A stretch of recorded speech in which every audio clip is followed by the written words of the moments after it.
ترکیہ میں اس ماہ کی 14 تاریخ کو الیکشن ہو رہے ہیں۔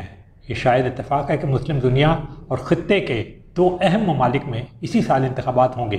ان میں ایک ترکیہ اور دوسرا پاکستان ہے، اور یہ دونوں انتہائی قریبی دوست ہیں، برادر ہیں۔ پاکستان میں الیکشن تاریخ سے متعلق بحث مباحثہ جاری ہے، جو پارلیمان، اعلیٰ عدلیہ اور سڑکوں پر نظر آتا ہے۔ ترکیہ میں کوئی ایسی بات نہیں۔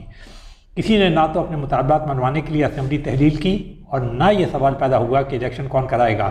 نہ الیکشن کمیشن کو گالیاں دینے کی ہمت کوئی کر سکا۔ ویسے وہاں کیا بیشتر جمہوری ملکوں میں کیئر ٹیکر حکومت اور 90 دن کا کوئی تصور نہیں۔ نہ معلوم یہ نئے قوانین ہمارے ملک میں کس اعلیٰ دماغ کے اختراع ہیں جو ہمیشہ کسی بحران کو جنم دیتے ہیں۔ تشریح پر تشریح، نتیجہ صفر، کیونکہ ان پر کبھی اتفاق نہیں ہوتا۔ صدر ایردوغان، جو ترکیہ میں جمہوری نظام کو لانے کا اہم کردار ہیں، نے حکومت کے سربراہ کی حیثیت سے یہ کہا کہ وہ 14 مئی کو انتخابات کرانا چاہتے ہیں، تاہم انہوں نے واضح کر دیا کہ اس کا حتمی اعلان الیکشن کمیشن کونسل کرے گا، یعنی الیکشن کمیشن جو ترکی کا دوسرا کا نام ہے۔ ترکی کے صدارتی انتخابات اور پارلیمان کے انتخابات بیک وقت ہوں گے۔ ان میں کوئی ڈائیکاٹمی نہیں ہے۔ پارلیمان کی 600 نشستیں ہیں۔ ترقی پذیر ملکوں کا یہ معمول کا طریقہ ہے، کیونکہ اس سے اخراجات اور وسائل دونوں کا بہتر استعمال ممکن ہوتا ہے۔ صرف بھارت کو اپنی بڑی آبادی اور 29 صوبوں کی وجہ سے استثناء قرار دیا جا سکتا ہے۔ مئی کے انتخابات میں 2 اتحاد حصہ لے رہے ہیں۔ پیپلز الائنس، جو صدر ایردوغان اور ان کی جماعت جسٹس اور ڈیولپمنٹ پارٹی کا 4 جماعتی اتحاد ہے، اور اپوزیشن کے جمال کلچ دارالگو کا نیشنل الائنس، جو 6 پارٹیوں پر مشتمل ہے۔ اور ترکی کے امور کے اکثر ماہرین کی پیشن گوئی ہے کہ یہ الیکشنز جو ہیں اس میں کانٹے کا مقابلہ ہوگا، اور یہ ترکیہ کی حالیہ تاریخ کا سب سے اہم انتخاب ہے۔ اس میں صدر اور پارلیمان دونوں کی اکثریت کا فیصلہ ہوگا۔ ترکی کی معیشت اس وقت ہماری طرح شدید دباؤ میں ہے۔ بلند ترین افراط زر، بے روزگاری، کرنسی کی غیر معمولی گراوٹ اس برادر ملک کے لیے سب سے بڑا چیلنج بن گئے ہیں۔ یہی وجہ ہے کہ اکثر ناقدین کا کہنا ہے کہ 20 سال میں پہلی مرتبہ صدر ایردوغان جیسے مقبول عوامی لیڈر کو اپوزیشن جماعتوں کے ساتھ نیک ٹو نیک مقابلے کا سامنا ہے۔ ہم عالمی وبا اور یوکرین کی جنگ کے پس منظر میں بار بار اس امر کی جانب ہم توجہ مبذول کراتے رہے ہیں کہ ان دونوں عالمی آزمائشوں نے ترقی پذیر ملکوں کا تو کباڑہ کر کے رکھ دیا، لیکن ساتھ ہی ترقی یافتہ ممالک اور قدرتی وسائل کے مالا مال ممالک جو کچھ کیے بغیر دولت حاصل کر رہے تھے کو بھی ایسے جھٹکے دیے کہ ان کے لیے بھی اپنی پالیسیوں میں وہ تبدیلیاں لانی پڑی جن کا سال بھر قبل تصور بھی نہیں کیا جا سکتا تھا۔ اس کے لیے کانٹوں کی سیج ہو گیا۔ ترکیہ بیک وقت یورپ اور ایشیا کا حصہ ہے۔ دونوں جگہ وہ اپنا بھرپور کردار ادا کرتا ہے، تاہم اب آنے والی حکومتوں کے لیے لوگوں کو معاشی طور پر مطمئن کرنا زیادہ اہم ہوگا، بجائے اس کے کہ ترکیہ کسی خارجہ میدان میں بڑی پیش قدمی کرے۔ پھر 2 مہینے پہلے آنے والے قیامت خیز زلزلے نے اسے مزید زخم لگائے اور ان سے نبردآزما ہونے کی وہ کوشش کر رہا ہے۔ ظاہر ہے کہ ایسی صورت میں اس کا دوسرے ترقی یافتہ ممالک پر انحصار بڑھے گا۔ انہی سارے عوامل کو سامنے رکھتے ہوئے ساری سیاسی جماعتیں ترکیہ کے مئی کے انتخابات میں اتریں گی۔ ایک نظر ترکیہ پہ ڈال لیتے ہیں۔ یہ اناطولیہ کے جزیرہ نما پر واقع ہے۔ ترکیہ بین البر اعظمی ریاست ہے۔ اس کا بڑا مغربی حصہ ایشیا میں، اناطولیہ اور چھوٹا حصہ یورپ میں جنوبی بالکان میں واقع ہے۔ اس کی سمندری سرحدیں بلیک سی، ایجین سی اور بحر روم سے ملتی ہیں، جبکہ خشکی پر یہ ایران، عراق، شام، آرمینیا، جارجیا، یونان، بلغاریہ اور قبرص سے ملک ہیں۔ فوجی اور سیاسی زبان میں ایسے ملکوں کو جیو اسٹریٹجک اہمیت کا حامل کہا جاتا ہے۔ اسی لیے ترکیہ کا رول عرب دنیا، ایران، افغانستان، وسطی ایشیا، جنوبی ایشیا اور یورپ میں ہر جگہ نظر آتا ہے۔ تازہ ترین مثال اس کی یوکرین جنگ ہے، جس میں صدر ایردوغان نے سب سے پہلے سازش کی کوشش کی، لیکن بین الاقوامی پیچیدگیوں کی وجہ سے ممکنہ نتائج حاصل نہ کر سکے۔ تاہم انہوں نے روس اور یوکرین سے فوڈ کی سپلائی کسی حد تک بحال کرا لی۔ ترکیہ کا دارالحکومت انقرہ ہے، جبکہ استنبول اہم ترین شہر ہے، جسے پہلے قسطنطنیہ کہا جاتا تھا، انگریزی میں کانسٹینٹینوپل کہتے ہیں اسے، جو عثمانی ترک فتح سے پہلے بازنطینی حکومت ہی نہیں بلکہ یورپ کا سیاسی دل اور قوت کا مرکز مانا جاتا تھا۔ اسی لیے وہ ترکی کی اس کی فتح کو ابھی تک معاف نہیں کر سکے، جب تک کہ معاہدہ لوسین کے تحت انہوں نے اس کے حصے بکھرے نہیں کرے، یعنی ترک عثمانی سلطنت کے۔ آج بھی اس کی شکست کا سوگ، یعنی استنبول کی شکست کا سوگ، ہر سال یورپ میں روشنیاں گل کر کے منایا جاتا ہے۔ عثمانی ترک خلافت ایک سپر پاور کے طور پر عروج میں آئی، اس نے یورپ کی بڑی مملکتوں کو سرنگوں کر دیا۔ ایک وقت اس کی فوجیں فرانس کی سرحد تک جا پہنچی، ادھر افریقہ اور عرب دنیا پر اس کی حاکمیت قائم ہو گئی۔ اس کی خلافت کے زوال کی داستان مسلم تاریخ کا ایک اندوناک سیاہ باب ہے۔ اگر اس میں غیروں کا ہاتھ ہے تو اس میں اپنے کی کاوشیں یعنی ترکیہ کے اپنے لوگوں کی نااہلی بھی تصور کی جا سکتی ہے اور دیکھی جا سکتی ہے۔ نئی ٹیکنالوجی اور تعلیم کو نظر انداز کرنے پر وہ وقت بھی آ گیا جب عثمانی سلطنت یورپ کی مرد بیمار کہلائی۔ پھر پے در پے شکست کے بعد روس، فرانس اور برطانیہ نے اسے تقسیم کر کے حصے بخرے کر لیے۔ مصطفیٰ کمال آتاترک نے گیلیپولی کے مقام پر اتحادی فوجوں کو شکست دی، تاہم انہوں نے عثمانی سلطنت کی بحالی کے بجائے جدید جمہوریہ ترکی کی بنیاد ڈالی جو اب ہمارے سامنے ہے۔ معاہدہ لوزین 24 جولائی 1923 کو اس پر دستخط ہوئے۔ اس میں اس وقت کی بڑی طاقتیں اور ترکی سے براہ راست تعلق رکھنے والے ملک شامل تھے۔ ان میں 7 ممالک یعنی برطانیہ، France, Japan, Italy, Romania, Serbia, یونان شامل تھے۔ اسی لوزین معاہدے پر ہمارے ملک میں سال بھر طرح طرح کی پیشن گوئیاں کی جاتی رہیں کہ اب اس معاہدے کے 100 سال پورے ہو جائیں گے اور نامعلوم کون سی نئی دنیا وجود میں آئے گی۔ خیر، ہم اس پر کسی اور وقت پر بات کریں گے۔ ترکی کی آبادی 8.5 کروڑ ہے۔ اس وقت وہاں جمہوری صدارتی نظام ہے۔ پہلے یہ پارلیمانی جمہوری تھا جسے صدر ایردوغان نے 5 سال قبل ایک ریفرینڈم کے ذریعے تبدیل کر دیا۔ معاشی لحاظ سے ترکی ایمرجنگ اکانومیز میں شمار ہوتا ہے۔ یہ G20 کے ممبر اور اقتصادی ترقی کی تعاون تنظیم کا رکن ہے جو دنیا میں ترقی میں اہم کردار ادا کرتی ہے۔ ترکیہ ٹیکسٹائل صنعت، پروڈکٹس کاروں کی تیاری، ٹرانسپورٹ، تعمیراتی انڈسٹری اور الیکٹرانکس اور گھریلو سامان کی پیداوار کا لیڈر شمار ہوتا ہے۔ اہم مالیاتی اداروں ورلڈ بینک، IMF اور ایشین ترقیاتی بینک کا یہ رکن ہے۔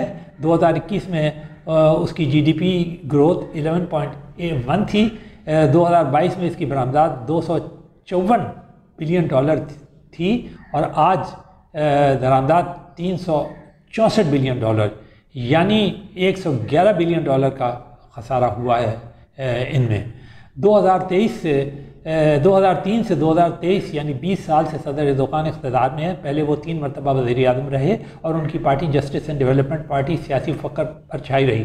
صدر ایردوغان نے ترکیہ میں قابل فخر اور قابل تحسین کارنامے انجام دیے، خاص کر ان کی اقتصادی میدان میں پیش رفت ہر جانب سے تعریفیں وصول کرتا رہا۔ اسی لیے ترک قوم میں وہ بہت مقبول ہیں۔ ان کے اولین 2 دور مکمل طور پر ملک کے معاشی استحکام پر مرکوز رہے اور ترکیہ جو بار بار IMF کے پاس جاتا تھا 2006 میں اس سے نجات حاصل کرنے میں کامیاب رہا۔ ان کے دور میں ترکی نے غیر معمولی ترقی دیکھی۔ بڑے بڑے منصوبوں نے ترکیہ کی شکل بدل ڈالی اور وہ ترقی پذیر اور خاص طور پر مسلم دنیا کا رول ماڈل بن گیا۔ جنوب مشرقی ایشیا میں یہ کارنامہ جناب مہاتیر کے دور میں ملیشیا نے کیا تھا۔ جدید ترکیہ کے بانی مصطفیٰ کمال آتاترک کا تعلق فوج سے تھا۔ ان کے فوجی انقلاب کو ینگ ٹرکس کا انقلاب کہا جاتا ہے، تاہم اس کا نتیجہ یہ نکلا کہ عرصہ دراز تک فوج کا ملکی معاملات میں بہت عمل دخل رہا۔ اسے گارنٹر آف ٹرکش کانسٹیٹیوشن بھی کہا جاتا رہا۔ صدر ایردوغان کا ایک اہم قدم یہ تھا کہ انہوں نے اس فوجی عمل دخل کو ختم کیا اور ملک کو مکمل طور پر جمہوریت کی راہ پر ڈال دیا۔ ترکی کے انتخابات کا بنیادی ایشو معیشت ہے۔ مہنگائی، بے روزگاری، کرنٹ اکاؤنٹ خسارہ، لیرہ کی قدر میں غیر معمولی کمی اور شامی مہاجرین کا دباؤ، جن کی تعداد اب 30 لاکھ سے زیادہ ہے، جو براہ راست شامی خانہ جنگی اور وہاں صدر اسد کی فوجی کارروائیوں کا نتیجہ ہیں۔ اور ایران کی دخل اندازی نے شامی اپوزیشن کو کامیاب نہ ہونے دیا، تو دوسری طرف اوباما نے انہیں تنہا چھوڑ دیا۔ مجبوراً ایردوغان کو روس سے ہاتھ ملانا پڑا۔ یاد رہے کہ ترکی نیٹو کا اہم رکن ہے، بلکہ وہ اس کا شمال دفاعی دروازہ ہے جو روس کو روکتا ہے۔ تاہم امریکہ سے ناراضگی کے بعد روس ترکیہ تعلقات بہتر ہوئے۔ یوکرین جنگ میں اس نے ثالثی کی کوشش کی، لیکن یوں لگتا ہے کہ ترکی کی پالیسی کامیاب نہیں ہوئی۔ 3 مرتبہ وزیر اعظم رہنے کے بعد صدر ایردوغان نے ایک ریفرنڈم کے ذریعے ملکی آئین میں ترمیم کر کے اسے پارلیمانی جمہوریت سے صدارتی جمہوریت میں بدل ڈالا اور وہ اگلے سال انتخابات میں پہلے صدر منتخب ہوئے۔ صدر ایردوغان کا کہنا تھا کہ صدارتی نظام اس لیے ضروری ہے کیونکہ جو معاشی کامیابی ان کی پارٹی اور حکومت میں 2014 تک حاصل کی تھی اس کو استحکام دیا جائے، جبکہ اپوزیشن ریپبلکن پارٹی کا کہنا تھا کہ اس سے شخصی نظام کو تقویت ملی۔ جسٹس پارٹی نے ریفرنڈم کرایا اور پھر 2 سال بعد الیکشن، اس میں ایردوغان اس ترمیم کے بعد پہلے صدر منتخب ہوئے۔ پاکستان کا بھی یہ بڑا مسئلہ تھا گزشتہ حکومت میں خاص طور پہ۔ اب یہ کرنٹ اکاؤنٹ ڈیفیسٹ ہمارے ہاں تو 0 ہو گیا ہے، لیکن ترکیہ میں یہ جاری ہے۔ اس کی وجہ 2 اور معاشی مشکلات پیدا ہوئی۔ افراط زر بڑھنے لگا جو اس وقت ریکارڈ پر ہے، دوسرے اس کی کرنسی لیرا کو زبردست گراوٹ کا سامنا ہوا۔ کہاں وہ 3 لیٹر فی ڈالر تھی اور کہاں 20 لیٹر فی ڈالر۔ چند مہینے پہلے یہ 30 سے اوپر پہنچ گیا تھا۔ جی ڈی پی گروتھ جو ایردوغان کے پہلے 10 سال میں 6 تک پہنچ گئی تھی، اب 3.6 کے لگ بھگ ہے۔ بلا شبہ اس میں 3 فیکٹر نے کردار ادا کیا: عالمی وبا کا دباؤ، یوکرین کی جنگ اور حالیہ ترکیہ کا زلزلہ جس میں 46,000 افراد ہلاک ہوئے۔ تاہم یہ آج کی گراوٹ نہیں بلکہ گزشتہ 5 برس سے اقتصادی صورتحال پر مسلسل دباؤ ہے۔ ترکی کی بیرونی اشیاء پر بہت انحصار کرتا ہے۔ انرجی تو مکمل طور پر درآمد کی جاتی ہے، اس کا بل اب بہت بڑھ گیا ہے۔ پھر دوسری اشیاء جن میں خوراک شامل ہے وہ بھی بہت مہنگی ہو گئی ہے۔ پاکستان میں کچھ عرصے پہلے ترکیہ بیرونی سیاست کا پسندیدہ اسپاٹ تھا، لیکن اب حالات مختلف ہو رہے ہیں کیونکہ زلزلے کی تباہ کاریوں شہریوں کے لیے جو مشکلات پیدا کی ہیں ان میں ہمارے جیسے ملکوں کے سیاحوں کو زیادہ پسند نہیں کیا جاتا جو خود کسی نئی منزل کی تلاش میں ہے۔ یہ ترکیہ کی طرف جانے والے اور وہاں سیٹل ہونے کا ارادہ رکھنے والوں کے لیے غیر معمولی پریشانی کا باعث ہو رہا ہے۔ وہاں ملازمت کے مواقع نہ ہونے کے برابر ہیں۔ بڑے منصوبوں کے لیے رقم نہیں کیونکہ حکومت کو الیکشن کی وجہ سے بے تحاشا سبسڈیز دینی پڑ رہی ہیں جو کسی بھی معیشت کے لیے آزمائش بن جاتی ہیں اگر اس کے برابر برآمدات نہ بڑھیں تو۔ زر مبادلہ کے ذخائر کو مستحکم کرنے کے لیے حال ہی میں سعودی عرب نے ایردوغان حکومت کو $5 ارب بینک ڈپازٹ دیا۔ یوں سمجھ لیجئے جیسے ہمارے ملک میں عالمی مہنگائی اور قیمتوں کے ہوشربا اضافے کو اگر دیکھا جائے تو وہی صورتحال ترکیہ میں بھی ہو رہی ہے۔ لوگوں کے لیے اپنے بجٹ میں گزارا کرنا خاصا مشکل ہو گیا ہے۔ ظاہر ہے کہ یہ اپوزیشن کے لیے بہت سازگار ماحول ہے۔ اپوزیشن کے امیدوار جمال کلچ دارالگلو کا تعلق ریپبلکن پارٹی سے ہی جسٹس پارٹی سے پہلے عرصہ تک اقتدار میں رہی اور پارلیمانی نظام کی حامی ہے۔ ابھی اس کا زور معیشت پہ ہے، تاہم اس کا کہنا ہے کہ صدارتی نظام اس کی کمزوری کی بڑی وجہ بنی۔ صدارتی انتخابات میں 1 to 1 مقابلہ صدر ایردوغان اور جناب جمال کے لیے دارالغلو کے درمیان ہوگا، لیکن پارلیمنٹ کا انتخاب کے لیے دونوں اتحادوں نے اپنے اپنے امیدوار کھڑے کیے ہیں جو کہ ہم نے بتایا کہ وہ 600 نشستوں پر ہوگا۔ ہم نے بتایا کہ ترکیہ میں فوج کا بھی بڑا عمل دخل رہا ہے، لیکن آخرکار ایردوغان اور سیاسی جماعتوں کے اتفاق سے 15 سال قبل اختتام کو پہنچا۔ اب ہر ادارہ بڑی حد تک اپنے حدود میں رہ کر کام کرتا ہے۔ ایردوغان نے اپنے صدارتی دور میں خارجہ پالیسی میں بڑی تبدیلیاں کی، خاص کر ناکام فوجی بغاوت کے بعد وہ امریکہ کے خلاف انتہائی تلخ بیانات دیتے رہے۔ وہ امریکہ اور یورپ پر کھل کر الزامات لگاتے رہے کہ اس نے فوجی بغاوت میں ان کی مخالف کا ساتھ دیا۔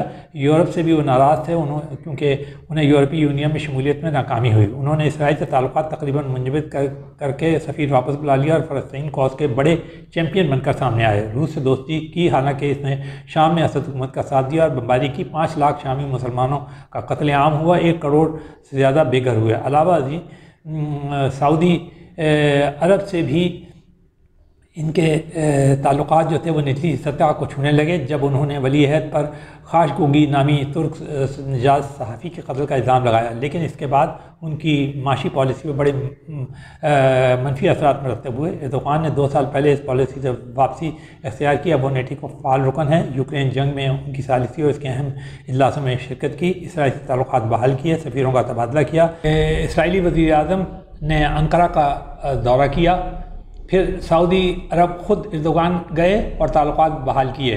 مہینے قبل سعودی عرب نے ترکیہ کو $5 ارب کی امداد دی تاکہ زر مبادلہ کے ذخائر کو مستحکم کیا جا سکے۔ اسی لیے اب ترکیہ کی معیشت جو ہے اس میں بہتری دیکھی جا رہی ہے۔ افراط زر جو ریکارڈ 83% پر ہو گیا تھا 55% ہے۔ لیرا کی گراوٹ بھی مزید رک گئی ہے، تاہم جو ڈیمیج معیشت کو پہنچ چکا ہے اسے دور کرنے میں کئی سال لگیں گے۔ یہ کوئی کھیل تماشا نہیں، اور یہی سبق ساری ترقی پذیر معیشتوں کے لیے ہے کہ جو اس قسم کی پالیسیاں اختیار کرتے ہیں فوری نتائج کے لیے انہیں بعد میں نقصان کا سامنا کرنا پڑتا ہے۔